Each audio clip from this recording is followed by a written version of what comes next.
I'm still kind of in the process of breaking it down. Um, yeah, I know.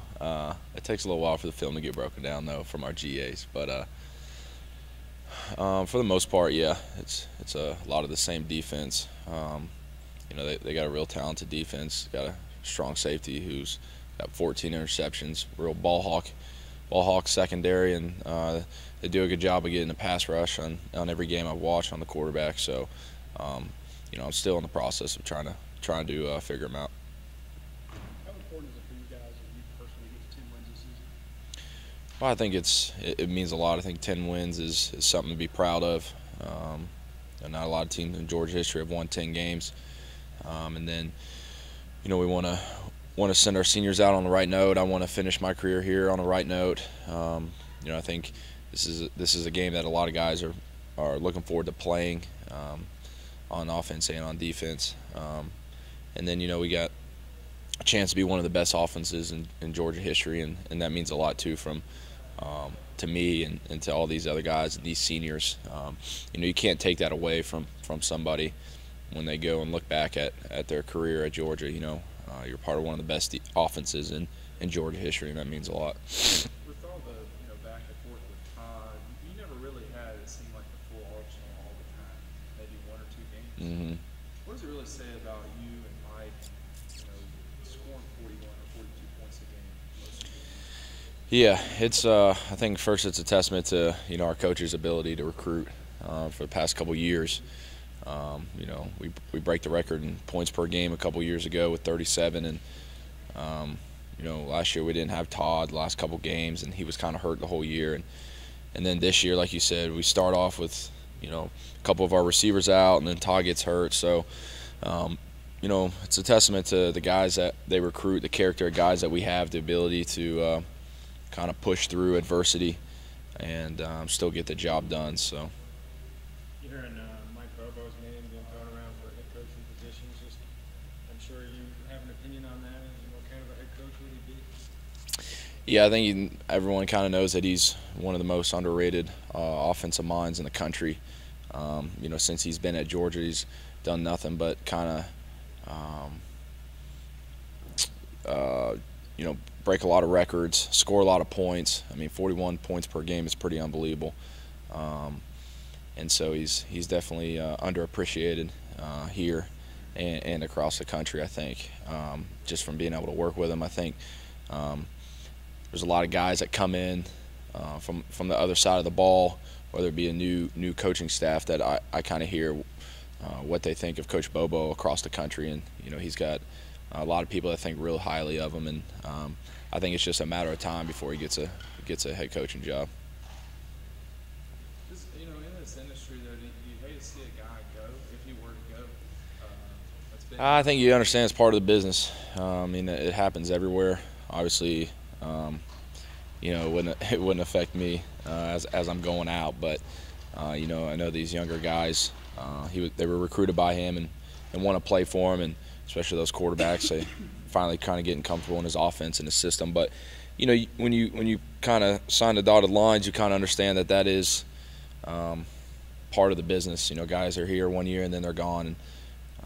And everyone in this profession, I would think, is kind of their dream to be a head coach. And I know Coach Bobo wants to be a head coach at some point in his career, and just got to understand that's kind of part of the business.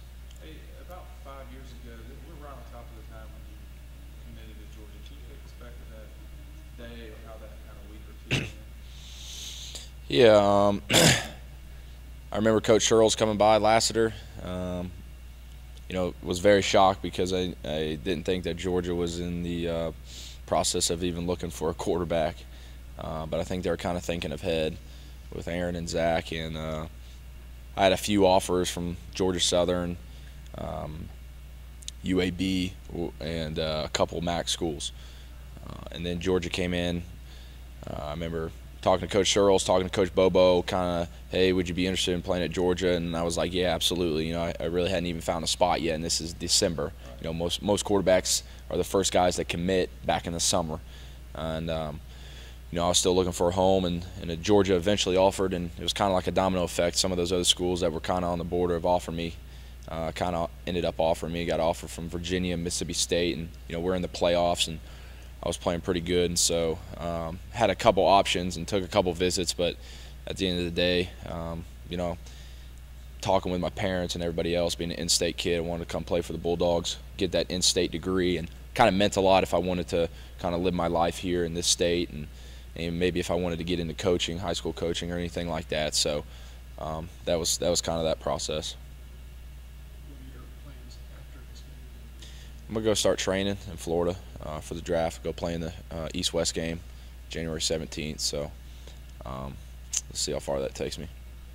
Put in for your grade analysis with the NFL? No, I think that's only an underclassman thing. I haven't done that. You get a shopping trip at Belk. You have it all figured out. I know you know Belk really well. Have you guys mapped out what you're going to do? How you're going to spend it all? No, I don't. I think it's the perfect gift card for grandparents and to get clothes and white T-shirts and church clothes and socks. So I told my parents they could be getting an extra, maybe a little bit of a late Christmas gift this year. So. It'll be a little. Have you ever done any physical labor on Christmas? Y'all been practicing? I have not.